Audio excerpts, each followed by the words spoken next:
কিয়ামতের আগে আসবে সবচেয়ে বড় ফিতনা, দাজ্জাল। তার এক চোখ অন্ধ হবে। সে পৃথিবী জুড়ে ঘুরে বেড়াবে। সে মানুষকে প্রতারণা করে নিজের অনুসারী বানাবে। অজে তার কাছে জান্নাত ও জাহান্নামের মতো বিভ্রম দেখানো হবে। সে বৃষ্টি নামার মতো ঘটনা দেখাতে পারবে।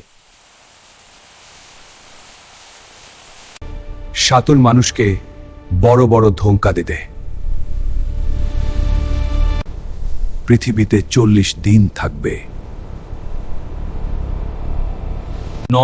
অনেক মানুষ তার ফিতনায় পড়ে যাবে।